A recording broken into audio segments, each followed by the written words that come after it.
Bahujan Samaj party को इन्होंने पूरे देश में कोई वोट नहीं दिया और विशेषकर दिल्ली के अंदर जो है अब की बार इन्होंने गुमराह करके ये इंडिया गठबंधन ने एक साजिश के तहत इस समाज को गुमराह किया और संविधान और रिजर्वेशन का एक भय दिखा करके इनके वोट को कन्वर्ट किया। ऐसा उनको भी ये अकल आ गई है कि बहन जी को ना पूछ करके आप कहीं के नहीं रहे। टिकट का डिस्ट्रीब्यूशन क्रीम के हाथ में रहा, ये 4 बार मुख्यमंत्री बन गई। दोस्तों नमस्कार, मैं विकास, आप देख रहे हैं जस्ट टीवी इंडिया और इस समय मैं गोकुलपुरी में हूं और एक बड़ा प्रोग्राम यहां पर हो रहा है बहुजन समाज का। और ऐसे में तमाम ये पुराने आप देख रहे हैं, ये जितने भी लोग इस समय पीछे खड़े हुए हैं बहुजन समाज पार्टी के तमाम लोग हैं और अपना जीवन इन्होंने दिया है, तन मन धन दिया है। लेकिन बीएसपी की जिस तरीके से हार हुई है अभी वर्तमान में, उसको लेकर काफी आहत हैं ये लोग और इनसे बात करेंगे, जानेंगे कि आखिर क्या कमी रह गई है जो बीएसपी जो है एक सीट भी नहीं ला पाई, लोकसभा सीट एक भी लोकसभा सीट नहीं ले पाई। और इसके साथ ही साथ सोशल मीडिया पे तमाम वीडियो आपने देखे होंगे, लगातार लोग जो है कटाक्ष कर रहे हैं कि बीएसपी जो है वो वोट कटुआ पार्टी बन गई है, उसका अस्तित्व नहीं रहा है, खत्म हो गई है पार्टी। ऐसे में तमाम कार्यकर्ता हैं, उनसे जानने की कोशिश करेंगे और जानेंगे आखिर सच्चाई क्या है। तो दोस्तों इस समय तमाम लोग मेरे साथ हैं। इस समय क्या नाम है सर आपका? मेरा नाम कमल सिंह बौद्ध है और मैं सीमापुरी विधानसभा क्षेत्र से आता हूं और 2020 में मैंने बहुजन समाज पार्टी से विधानसभा का चुनाव सीमापुरी विधानसभा क्षेत्र से मतलब लड़ा था और वहां पे हमने पूरे जोर शोर से, बहन जी ने हम पे विश्वास करके हमें वहां से चुनाव लड़ाया और हमने अपनी पूरी मेहनत और लगन से इस चुनाव को फाइट किया। और आज हम यहाँ जो कार्यक्रम में चल रहा है लाइव लोड बुद्धा का, इसमें हम सिर्फ ये देखने के लिए आए हैं कि यहाँ जो लोग शासन सत्ता की बात करते हैं और हक अधिकार की बात करते हैं, लेकिन यहाँ आकर के ये लोग जो ना आज अपने रंग रलियां मना रहे हैं। बहुजन समाज पार्टी को इन्होंने पूरे देश में कोई वोट नहीं दिया और विशेषकर दिल्ली के अंदर जो है और यहाँ आकर के म्यूजिकल प्रोग्राम अटेंड कर रहे हैं। अगर जितने लोग ये यहाँ बैठे हैं, अगर इनके परिवार के लोग ही मतलब अगर ये वोट दे देते तो लाखों की तादाद में हमें वोट यहाँ इस लोकसभा क्षेत्र से मिलता। तो इन्होंने यहाँ वोट ना दे करके ये गुमराह हो गए, कहीं कोई संविधान के नाम पे, कोई आरक्षण के नाम पे, और इन्होंने पूरा वोट अपना ट्रांसफर जो है वो कांग्रेस के लिए कर दिया, इंडिया गठबंधन के लिए। तो क्या कहेंगे जो अभी पूरे देश में एक लोकसभा सांसद नहीं आया बीएसपी का? सर देखिए, दिल्ली की बात मान लेते हैं, देखिए जो लेकिन पूरे देश में सर, पूरे देश में उत्तर प्रदेश जहाँ से बहन जी मुख्यमंत्री रही है सर, देखिए मैं आपको बताऊं कि उत्तर प्रदेश के अंदर 4 बार बहन जी मुख्यमंत्री रही और वहां समाज बहन जी के साथ था। अखिलेश यादव और राहुल गांधी ने 2014 में दोनों ने मिलकर चुनाव लड़ा, 2014 में मिलकर के चुनाव लड़ा और उस चुनाव के अंतर्गत 10 सीटें आती हैं। उस चुनाव के अंतर्गत बहुजन समाज पार्टी का वोट उनको ट्रांसफर नहीं हुआ। जब ट्रांसफर नहीं हुआ तो उनकी सीट भी नहीं आई, उनकी सीट भी नहीं आई। जब बहुजन समाज पार्टी का वोट उनको ट्रांसफर होता है तो उनकी सीट आती है।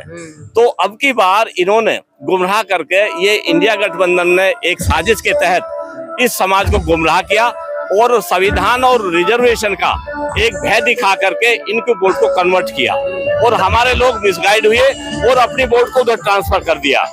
लेकिन लोग तो आरोप भी तो लगाते हैं ना कि बीएसपी की तरफ से कोई पहल नहीं होती है, कोई बड़ी रैली नहीं।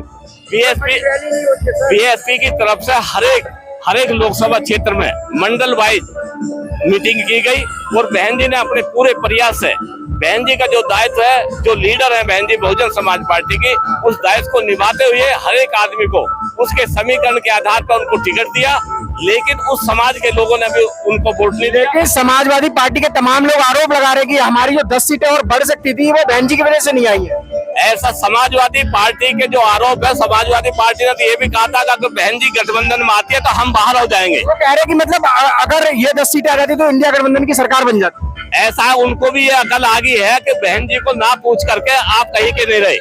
आपका जो ये सपना था ये चकनाचूर हो गया है और आगे आने वाला भी नहीं है बगैर बहन जी के। जो है बहन जी से आप बात करेंगे तभी आप आगे बढ़ सकते हैं, अदरवाइज नहीं हो सकते। चाहे राहुल गांधी हो, कांग्रेस हो या समाजवादी पार्टी हो। कमी कहाँ रही उत्तर प्रदेश में? उत्तर प्रदेश में कमी ये रहेगी कि जो लोग जैसे मुस्लिम को टिकट दिए, बहन जी ने सबसे बड़ी तादाद में मुसलमानों को वोट दिया, और मुसलमानों को वोट सिर्फ इसलिए दिया था कि आप अपना नेतृत्व अपने समाज का पार्लियामेंट की जाकर के उनकी आवाज उठाएं, उनके हक अधिकार की बात करें।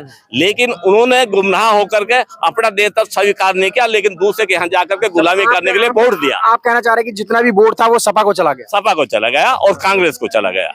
और जब कांग्रेस को सपा को चला गया, जबकि सपा ने केवल 4 टिकट दिए, मुस्लिम समाज को केवल 4 टिकट दिए। 4 टिकट में तो उसका नेतृत्व बनता नहीं है, जो है इतनी बड़ी आबादी का प्रदेश जिसमें 4 टिकट ही बनते हैं। जबकि बहन जी ने जो ना कम से कम 24-25 टिकट जो ना मुस्लिम समाज को दिया, लेकिन उसके बावजूद वो अपना वोट खुद नहीं ले पाए। अगर अपना वोट वो ले लेते और पूरी ताकत के साथ ये कहते हैं कि हमारा वोट हमारे साथ है, आप हमें सपोर्ट करिए, तो हमारे लोगों ने उनको वोट दिया, लेकिन उन्होंने अपना वोट ट्रांसफर जो ना कांग्रेस और समाजवादी को किया। इसी वजह से जो ना बीएसपी का कैंडिडेट वो हारा। क्या कहेंगे सर, जो हालात इस समय बीएसपी के हो गए हैं उसको लेकर क्या कहना चाहिए? सर मेरा नाम धर्मवीर सिंह है, बीएसपी का पूर्व सेक्टर प्रेसिडेंट हरसविहार से रहा। बीएसपी एक लक्ष्य पार्टी रखती है कि हमें चुनाव जीतना चाहिए, लेकिन हमारे लोग जो है गुमराह होने की वजह से हमारी पार्टी को वोट ट्रांसफर नहीं करते, और जब हमारी गठबंधन हो जाता है किसी सरकार किसी पार्टी से, तो वो लोग जो है हमें वोट नहीं देते और हमारे लोग उन्हें वोट दे देते हैं। इसलिए जनरल और ऐसी सीट पर हमारे लोग जीत जाते हैं, उनके लोग जीत जाते हैं। ये मेरा कहना है जी। क्या कहेंगे, बीच इलेक्शन में 4 चरण के बाद आकाश आनंद जी को हटा देना, क्या ये बड़ी भूल रही है? देखिए, जहाँ तक बहुजन समाज पार्टी की बात है, मुझे याद आ रहा बहुजन समाज पार्टी है जो मौजूदा गठबंधन है 1989 के दौर में लौट आया है। 1989 के दौर में भी एक तरफा जनमोर्चा वीपी सिंह थे और एक तरफा ये और लोग थे। आज भी ऐसी हुआ, इस चुनाव में भी 2 गठबंधन में देश था, जो इधर था या उधर था। बहन जी अपने बलबूते पर अपने संगठन की वो करने के लिए उन्हें मालूम था कि ये स्थिति होगी, लेकिन उन्होंने हर समाज को भागीदारी दी, अपेक्षित परिणाम नहीं मिले। लेकिन चुनाव के बाद अब जो लोग आरोप बता रहे हैं कि बसपा के वोट जहां हैं वहां इंडिया हारा, वे सीटें 16 हैं, लेकिन जहां बसपा के वोट के कारण ही इंडिया गठबंधन जीता, वे सीटें 31 हैं। तो हमारी वोटों के कारण 31 सीटों पे इंडिया गठबंधन जीत जाता है, जो हमें बीएसपी को वोट मिला, और जो हमें मिली हुई वोट के कारण 16 सीटों पे एनडीए जीत जाता है। अब सबसे बड़ी परिस्थिति यह है कि ये हमारे गठबंधन में ना होने के कारण किसी भी गठबंधन को बहुमत नहीं मिलता। यदि बीएसपी किसी गठबंधन में होती तो गारंटी के साथ बहुमत मिलता। वही स्थिति पहले थी। काशीराम जी ने 1989 के चुनाव में उन्हें 3 सीटें मिली थी, और उन्होंने कहा था कि भाइयों आपने हमें 3 सीटें दी हैं, बाकी सब जनमोर्चा को आपने इन्हें दी है, हमारी 3 मांगे मानी जाएगी। काशीराम जी ने अपने वोट के कारण, अपनी 3 सीटों के कारण वीपी सिंह से 3 मांगे मनवाई, मंडल आयोग लागू करवाया, और उसके अलावा भारत रत्न बाबा साहब को दिया गया, और बाबा साहब के जो तैल चित्र है वो पार्लियामेंट में लगाया गया। तो हमारी ये कीमत है। अब ये जितने अन्य लोग, हमारे समाज के लोग, शेड्यूल कास्ट के लोग अन्य पार्टियों से जीते हैं, क्या ये करवा सकते हैं इस काम को? ये काम नहीं करा सकते। आज भले ही हमारी सीट नहीं आई है, ये हमारा सामाजिक परिवर्तन का आंदोलन है, हमारे महापुरुषों का आंदोलन है। बाबा साहब की ये स्थिति 1945 में थी, जिनके लिए बाबा साहब ने अपनी 3-3 बच्चों की कुर्बानी दी। जब वो संविधान सभा का चुनाव लड़ रहे थे, ये पूरे इंडिया के जो दलित थे जिनके लिए वे लड़ रहे थे, ये उन्हें छोड़ करके महार और चमात इन्होंने कांग्रेस को सपोर्ट किया था, जैसे अब किया। और बाबा साहब जब यहाँ से जैसुर और खुलना बंगाल में गए थे, चांडालों के समर्थन से जीत करके आकर के इन्हें अधिकार दिए थे, जिसके कारण आज ये प्रोग्राम हो रहा है। ये पहले से गुमराह रहे हैं, इन्हें अपने पराये की पहचान नहीं है। जिस आदमी को दुश्मन और दोस्त की पहचान नहीं होती, वो हमेशा गुमराह होता है।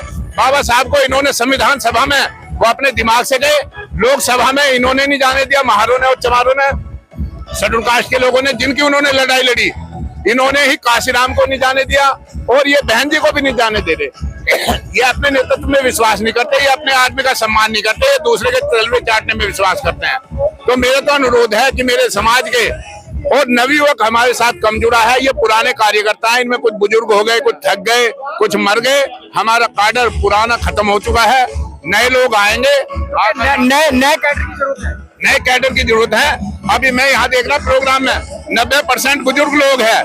कोई भी यूथ, चाहे धर्म के मामले में, बौद्ध धर्म के मामले में, किसी में भी हमारे यूथ तैयार नहीं हो रहा, हमारे यूथ अन्य के साथ जा रहा है। हम अपने बच्चों को ही समझाने में कामयाब नहीं हो रहे। जब तक हम अपने घर में अपने बच्चों को नहीं समझाएंगे तब तक हमारा भविष्य उज्जवल नहीं होगा। लेकिन जो महापुरुषों का आंदोलन चलाएगा, काशीराम ने कहा था कि मैं अपने महापुरुषों का आंदोलन चला रहा हूँ, मैं अपने समाज की नालायकी दूर करके इन्हें लायक समाज बनाना चाहता हूँ, इन्हें हुक्मरान समाज बनाना चाहता हूँ। सत्ता आज नहीं कल आएगी। आपने देखा होगा शेड्यूल कास्ट की किसी भी पार्टी ने सरकार नहीं बनाई, सरकार बनाई तो बहुजन समाज पार्टी ने बनाई, 4-4 बार बनाई। दिल्ली के लोगों ने कहा था हम बीजेपी को हराएंगे। दिल्ली के शेड्यूल कास्ट और मोमडन ने बीएसपी को छोड़ करके इधर को कास्ट किया, लेकिन ये बीजेपी को नहीं हरा सके। ये मुकालते में ना रहे। जब इनसे अब बीजेपी नहीं हारी, कल ये कुछ और बहाना करेंगे। इन्हें गुमराह होने का चक्कर है। ये कभी झाड़ू के साथ, कभी इधर उधर, कांसी राम जी कहने ये इधर उधर घूमते रहते हैं। तो अभी 25 फिर से आने वाला है, इलेक्शन होने वाले दिल्ली में, क्या तैयारी है बीएसपी की? क्या कुछ जो वोट परसेंटेज पहले था बीएसपी का वो वापस आएगा, या इस बार वोट परसेंटेज भी साफ हो जाएगा? बीएसपी क्योंकि अब तो कई सारी पार्टियां हैं, आजाद समाज पार्टी है वो भी दिल्ली में इलेक्शन लड़ने वाली है, आम आदमी पार्टी पहले से ही है। तो खामियां नहीं है इसमें, ऐसा कैसे है? ऐसे देखिए एक्चुअली क्या है, इतना अंधभक्त भी नहीं होना चाहिए। जब से पामसेप को खत्म कर दिया, क्रीम को इन्हें निकाल के ऐसे फेंक दिया जिससे पार्टी ने जन्म लिया था। मानव साहब ने क्रीम तैयार की थी, उसको पता होता था कि कहां पर हमारा वोट है। वो जब बूथ में जाता था तो गति को बढ़ा देता था जब वोट पड़ता था बीएसपी का। उसको पता होता था इस बूथ पे मेरा वोट है, इस पोलिंग पे मेरा वोट है, इस पोलिंग पे मेरा वोट है। जब तक टिकट का डिस्ट्रीब्यूशन क्रीम के हाथ में रहा, ये 4 बार मुख्यमंत्री बन गई। जिस समय से क्रीम को निकाल के फेंक दिया, हर एक की वैल्यू अलग होती है। दूध की वैल्यू अलग है, छाछ की वैल्यू अलग है और क्रीम की वैल्यू अलग है। तो क्रीम को ही जब तुम निकाल के फेंक दोगे तो क्या रह जाएगा? 3-13 पे आए, 3-13 के बाद में बिल्कुल साफ हो गए। तो मेन चीज, सही बात को लोग नहीं बोलना चाहते, इस तरह से अंधभक्त। सही बात यही है, देखिए ये कह देना कि साहब, देखिए बात किसी पे टालने की जरूरत नहीं है। बहन जी को भी मंथन करना चाहिए। बहन जी कहीं निकली, बहन जी को कम से नहीं तो मंडल में जाकर के पदाधिकारियों को बाहर कर देना चाहिए था। जो दरी बिछौना बिछाते हैं उनकी समीक्षा लेती, उनसे पता लगता कि वोट हमारा कहाँ पे किस तरह से पड़ेगा। लेकिन नहीं, आजकल क्या होता है, एक मंत्री नेता से हमने कहा भाई अब तो आम पक गए, हमें भी दे दो। अरे पहले तो आप यूं करते थे, देते थे, अब हाथ फैला रहे हो।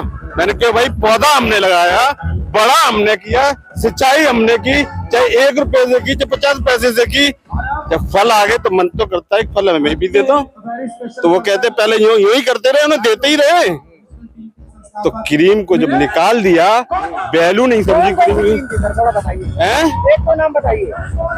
नाम देखिए मैं नहीं लूंगा किसी का।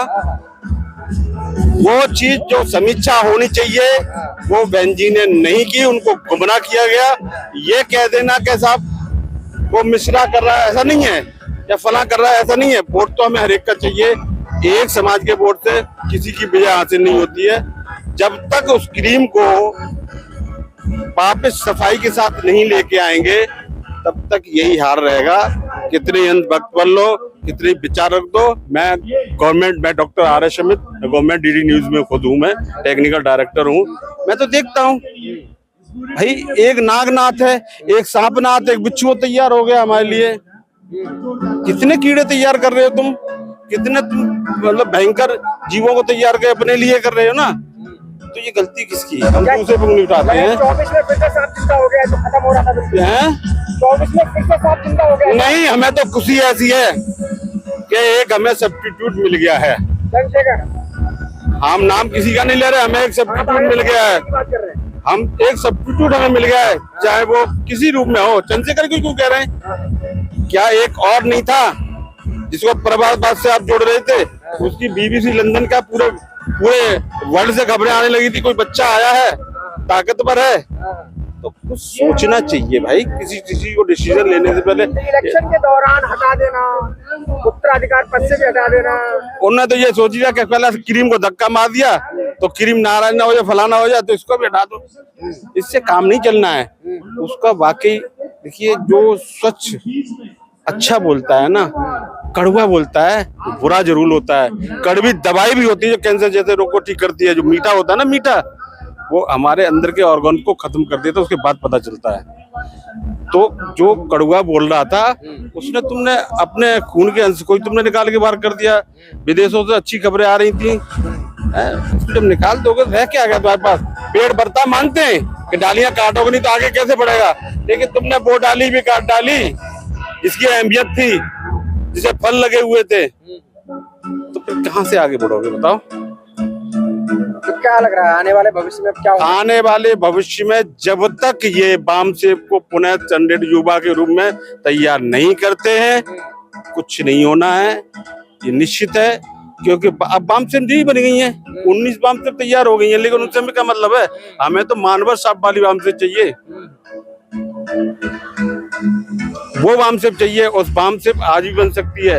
आज जो क्रीम जिंदा है वो बना सकती है, मौका नहीं देते लोग। मौका दे तो सही, वो क्रीम भी अपने ही घर में लोगों को मौका नहीं, कहाँ मौका मिल रहा है? कहाँ मिल रहा है मौका बताइए? हम अपने घर में बोल नहीं सकते, बाहर बोल सकते हैं। नेता तो एक होता है ना, उसके पीछे भीड़ खड़ी होती है, वहां से एनर्जी मिलती है। अब हो क्या रहा है? एक चलेगा बीएसपी का, 100 चलेंगे डीएम के पास तक, जाते जाते साले 2 ही रह जाते हैं। और सपा के एक चलता है और पहुंचते पहुंचते 100 हो जाते हैं। तो ये कुछ तो है, इसके बारे में नहीं विचार करना चाहिए? आपका कहने का मतलब गलियां सुनसान है? गलियां सुनसान है, उस तरीके का रोडों पे आंदोलन और प्रदर्शन नहीं हो रहा है। कहाँ? देखिए, रोडों से प्रदर्शन आंदोलन करने से कुछ नहीं होगा। हमको मेन चीज है कि मंथन और जो चिंतन करना चाहिए। चिंतन और मंथन की बड़ी जरूरत है। क्या कहना चाहिए?